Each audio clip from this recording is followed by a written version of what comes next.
He showed me a caterpillar in our backyard, molting out of its cocoon.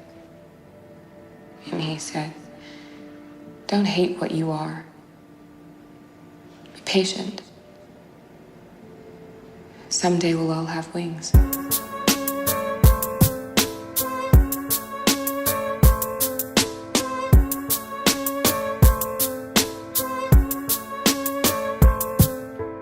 Counterclockwise metamorphosis contorting into bacterial organisms from Homo sapien forms. The swarm of a plague invades the populace, stains with metropolitan operas and terrains. The basis for this human enslavement is not the constant, but flawless, omniscient gods and goddesses, fiber optic, telepathic odysseys, telegraphing cosmic dreams like rapid optic sleep. Inoculates for this vague disease is hate and greed, the latencies that painfully germinate amid the seams to mitigate the imagination sees. Human beings are only a glimpse of sapient existences in a race of vibrational transitions to higher planes of densities and dimensions. Euclidean geometrics reflect invisible spectrums, redirection to the solar plexus, enter essence, a fixture in lessons of the hermetics, an elixir of transmutational genetics, the holy templar of the comedic conception, the orator of mental aesthetics, chemically embellished, enveloped in levels of melanin and emerald element sediments, species eminence, Mandelbrot sequencing analog specimens, camouflage, troglodyte, sabotage like global Oval Office espionage, false prophets with an iron cloak, choke on the pyre smoke, embrace the words from the Irish throat. But I, the untold hermit, rides with fervorous observance, climb motionless, determined to unbind third eyes through inward excursions. I am the inert storm, I am the sublime visage that my words form. I am the light when your eyes blinded and you lie dormant on life support. I am the force that uplifts, the kiss of the north wind, the infinite bliss that courses within. I am the crystal image of the divine light in men. I am the heavenly entity, the echo of infinity. I am man, woman, father, son, ghost, and the holy trinity. I am engrossed rhythmically in tomes of gnosis. I am biochemically potent in doses. I am the conscious form of hypnosis.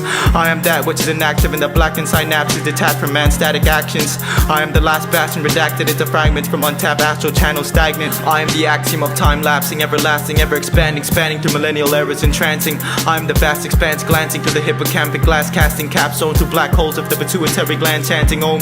Soak the divine omens you hold inside, purified omnipotence glows frozen behind diamond groves and nodes silent. Behold the flames of violet, the alchemical refinement of the higher state of mind cycle sublimating to erase decaying confinement's idol. Design its disguise infinity, luminous blue hues as the sun shines imbued with the divine identity energy.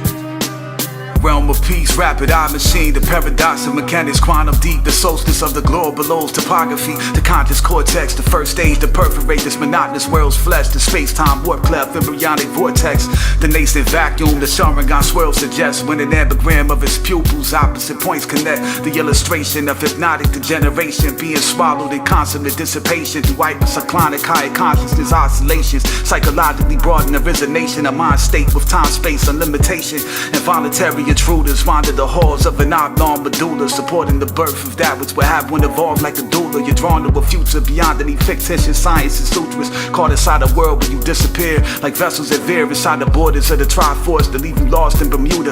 Regardless of my sorrow, I reach tomorrow with precognitive maneuvers while I'm imprisoned within a figurative bottle of Kali Yuga. Erroneous discordance hinders the natural harmonious endorphins, but only in performance. The pleasant sensation that is more organically present is degraded, chemically faded, expelled, oppressed until everything it contains is spoken for in the shell that encased it is broken and distorted. But unlike the seeds that are destroyed irreversibly, any being that endures its adversity is capable of recovering like Wolverine getting surgery. Life has a capacity for resilience that surpasses a zillions. Any darkness is just light refracted and can reignite to absolute brilliance. If I can experience anxiety for weeks at a time, that means it's possible that the opposite can materialize. So despite how long we go without this peace in our lives, allow your eyes to adjust to see hope and keep it alive. We're each responsible for the balance that we achieve in our lives. It's not what you're given, it's what you do with what you receive that decides. We're all pixels within this HD TV, we're inside the image of shit, cause too many are fixed in what the other pieces provide. Mind your business if it doesn't affect the light you're emitting. Focus on how bright you can get it and how you might provide some assistance. Help someone else shine if their fire has died or is dimming. Show them the truth of the fact that the fuel that's inside them is brimming. Inspire them to find what they're doing such a good job of hiding within them. If you have to remove them and stab the sockets with the eyes that were in them, personify what they must do with their eyes, the part is their vision.